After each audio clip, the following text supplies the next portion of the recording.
This conference assisted will now living be communities, recorded. and personal care homes.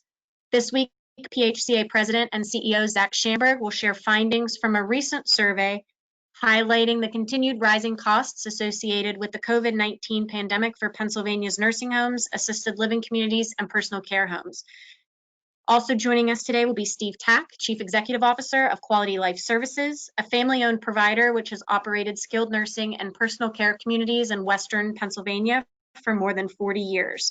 Steve will offer a perspective on the changing operational costs and budgetary needs facing providers today. As a reminder, this virtual press conference is being recorded and will be available on the PHCA YouTube channel later today.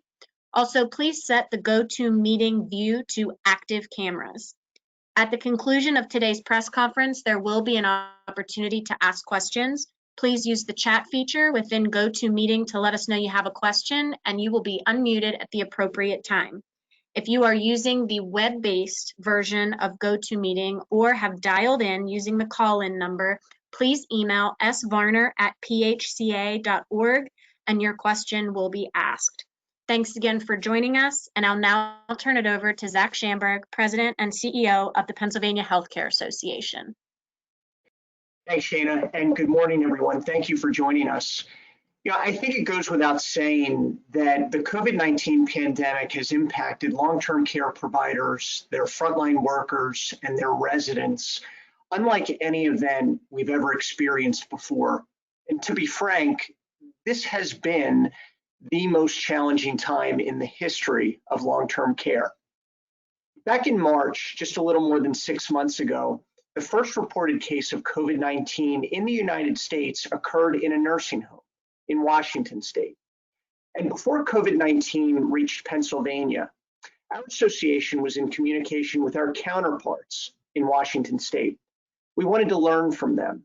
We wanted to understand how their providers were preparing to keep their residents and their staff safe. And during those discussions, we learned that the initial challenges facing providers would include staffing shortages, PPE shortages, and a lack of testing supplies. Above all, providers would need emergency funding to pay for those critical resources. And unfortunately, those challenges still persist in Pennsylvania today. Over the last few weeks, we've held these press briefings so that reporters, news outlets, and the general public can hear from PHCA regarding the challenges that are facing long-term care. But in mid-August, PHCA went directly to our members, the providers and the workers themselves, to learn exactly how the COVID-19 pandemic was affecting their operations, and not just today, but how they would be impacted in the months and the years to come. And what they told us is sobering, it's shocking, and it is a cause for immediate alarm for those in our legislature, the governor's office, and the departments of health and human services. First, let's address staffing.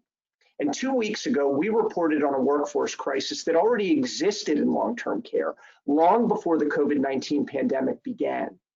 Today, providers are not only combating COVID-19 in their facilities, they're combating burnout, fatigue, and exhaustion amongst their healthcare heroes who are on the front lines every day. We've learned of administrators, of executive directors, and nurses who have gone above and beyond to protect their residents, but have walked away from this profession due to never-ending guidance, requirements, regulations, and burdensome bureaucratic red tape. In our survey of PHCA members, 95% of providers told us that this pandemic has further affected their ability to keep and recruit qualified staff. On any given day, more than 125,000 Pennsylvanians are cared for in our nursing homes. So these findings are alarming, especially as we attempt to care for our aging population in the years to come. Second, the sheer magnitude of incurred costs and skyrocketing expenses cannot be ignored. Based on the findings from our study, expenses have increased for some facilities in Pennsylvania more than 200% in just the last 6 months. Providers have been forced to spend infinitely more on personal protective equipment, testing supplies, emergency staffing resources, infection control, and liability insurance if the insurance companies are willing to renew their policies at all. Not to mention that providers overwhelmingly reported shortages of personal protective equipment. More than half of our members are experiencing shortages of gowns and masks today. Compounded with what experts are calling a potentially catastrophic flu season this fall, procuring and purchasing this equipment will only further exacerbate the financial burden that's currently facing providers. And that brings us to funding, and really the Medicaid funding crisis that has faced Pennsylvania for the better part of the last decade. And by way of background, when we talk about nursing homes specifically, we're talking about a provider group that receives more than 70% of its reimbursement for the care provided from our state's Medicaid program. But that Medicaid program has been flat funded in our state budget for nearly 7 years in a row. So while costs have risen for providers every year, reimbursement, unfortunately, has remained the same. And the impact of those 7 years has already caused significant unrest and volatility in our long-term care sector. Since 2018 alone, more than 100 Pennsylvania nursing homes have been reorganized, they've sold, or they've changed ownership.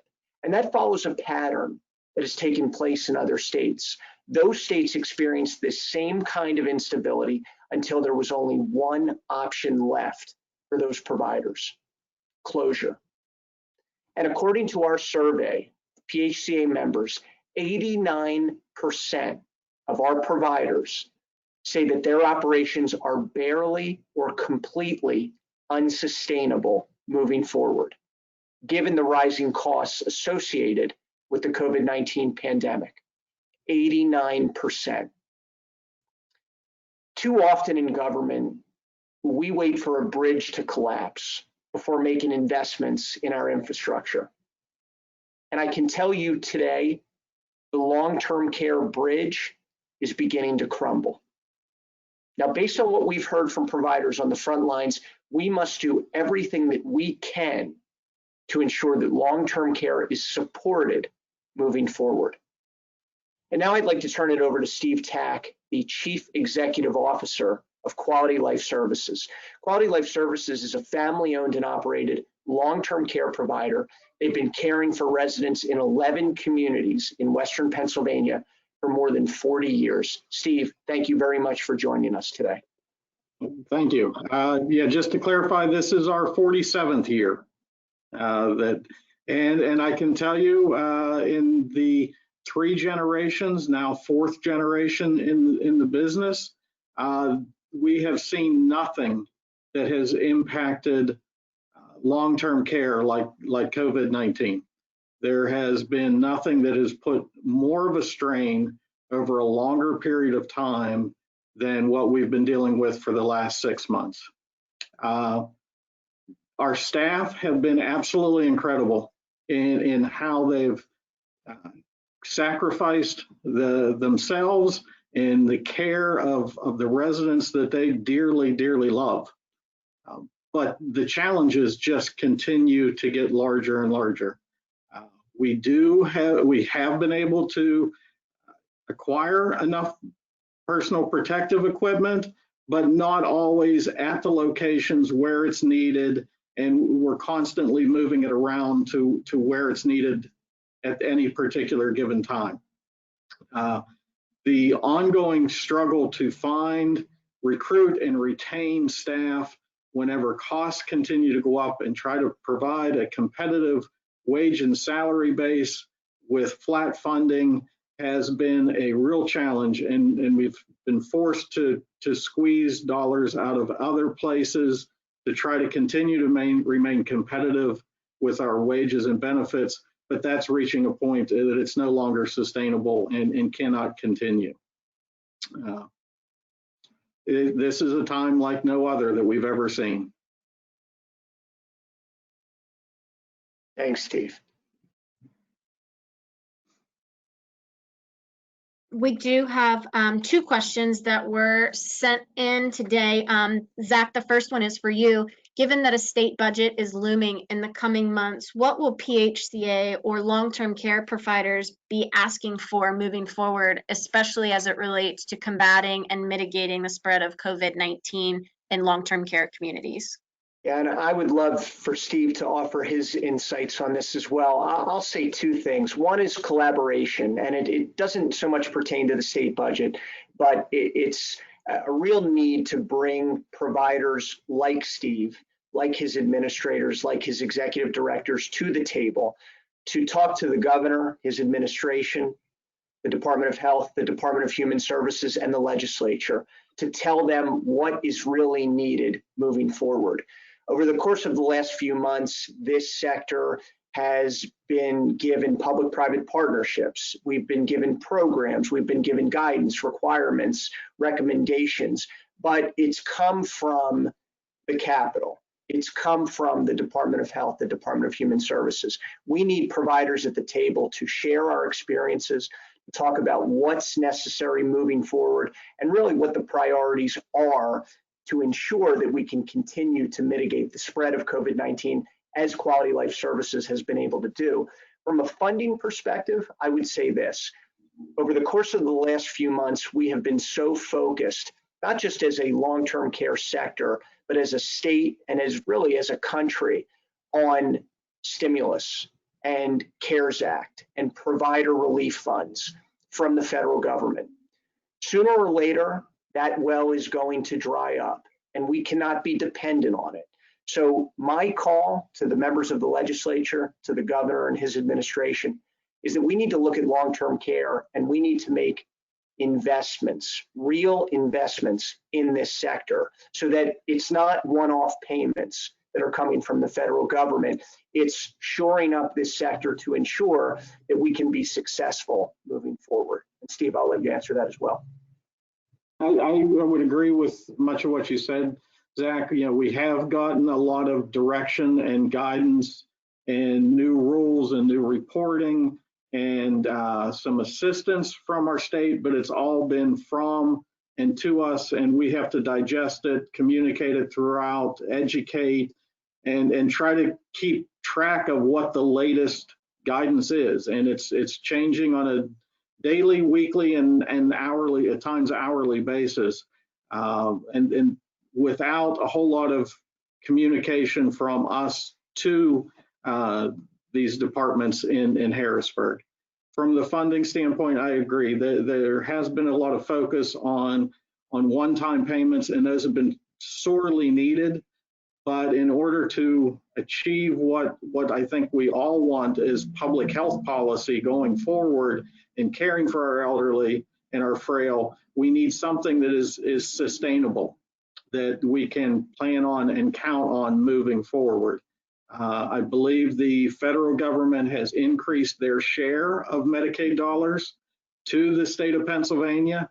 State of Pennsylvania has yet to decide how to use those dollars, and those are at least short-term sustainable, maybe even longer term. But we need those in the provider community, that kind of commitment, so that we can do the things with our wages and benefits to make long-term care profession something that people aspire to. Thank you. I have another question here. Steve, this question is for you. Obviously, you know, we've seen the numbers of COVID positive cases and how it has significantly impacted long-term care in Pennsylvania. As a provider of 11 communities in Western PA, can you give us an idea of the experiences of your communities and what your staff and residents have faced during this time? Yes, in our communities, we've been very blessed and with a lot of hard work and diligence. And as I tell the staff, it's the thousands of little decisions each and every one of them make on a daily basis that has allowed the vast majority of our buildings to remain COVID-free or virtually COVID-free. We have had a couple of outbreaks in buildings, and the rallying of the staff within that building, as well as their sister facilities and our corporate support has been able to limit that impact as much as we can, but it still has a significant impact, and I see the emotional toll that it takes on the staff. They mourn the sickness, they mourn anyone suffering, they're mourning the separation that their residents have from their families and from each other. The emotional toll after 6 months is beginning to take a very heavy toll on the staff and the residents. Yeah, and if I can just add to that real quick, from an association standpoint, we do our best to communicate and speak with our members, if not once a day, 5 times a day. And we're hearing more and more stories like Steve just illustrated, where staff are, and I mentioned this in my opening, staff are getting burnout, and there's fatigue, there's exhaustion, there's frustration. We talked 2 weeks ago about a workforce crisis. We talked a little bit about it today. I fear that there could, once things really settle down for long-term care, whether that's in 3 months or whether that's in another 12 months, I worry that there will be a mass exodus in terms of workforce from this sector. And what will that mean for our aging population? What will it mean for the 3rd oldest state in terms of population in the entire country? Last year in August, our Auditor General, Eugene D. Pasquale, released a report that was called "Who Will Care for Mom and Dad?" And the report focused solely on the fact that there were not at that time enough caregivers in our nursing homes, in personal care and in assisted living. So what happens now post-COVID-19? I think it's very alarming, and it's something that we as an industry and as a state need to work together on to ensure that folks can be cared for moving forward. I'll jump in. I have a question. My name is Nicole Brambila. I'm with Public Source in Pittsburgh. And I was curious, Steve, if you could share what counties and or communities your facilities are located in. Yes, we're located in Mercer, Lawrence, Butler, Armstrong, Westmoreland, Fayette, and Cambria counties.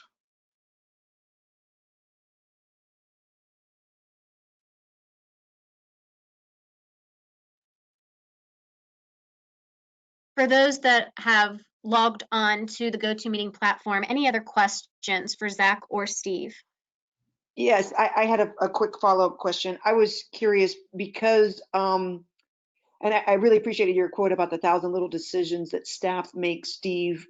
Do you credit your success, not that your staff isn't hardworking? I spoke with some folks in Washington County who had, I believe, similar success. They just recently reported their very first COVID case a couple of weeks ago. But do you think the rural nature of where you're located also has lended to the success of staving off COVID infections in your facility? Absolutely. We like to say it's the 3 L's. It's been the leadership and those decision makings. It's been our locations, and it's well documented that counties with lower numbers of COVID-19 have had greater success in keeping it out than counties with higher incidence. And it's also been luck. We've had instances where a staff member was identified as a potential person with COVID-19 and hadn't worked in several days, and so therefore had not had an opportunity to unknowingly bring it into the building. And other instances where someone can come in and be completely asymptomatic, go through all the regular screenings that we do with everybody and be perfectly fine, and unknowingly have introduced it to a building. So there's definitely luck to it as well. Or as I more appropriately like to say, God's provision and blessing. Thank you for that. And I have a question for Zach, hopefully not monopolizing the questions here. I'm curious to know if I understood what was said in the chat box, that there were 70 different facilities, both assisted and nursing homes, that were queried with the survey. Do you feel that that was a sufficient number to broadly speculate that there could be a pending crisis in homes in Pennsylvania? Because in terms of nursing homes, there are nearly 700. So that would. Nicole, it's a great question, and some of those responses were completed by folks who were speaking on behalf of a company. So one response, in some cases, like Steve, may have equaled 11 facilities. It may have equaled 35 facilities in the case of some of our larger members. So yeah, we do think that it's a very fair representation of what this sector is experiencing from our membership. We represent in total more than 400 nursing homes, personal care homes, and assisted living communities. We certainly don't represent everyone across the state and every provider across the state, but this is a very fair representation of what our membership is going through and experiencing today. Fair enough. Thank you. Thanks. Any other questions for those that are on the call?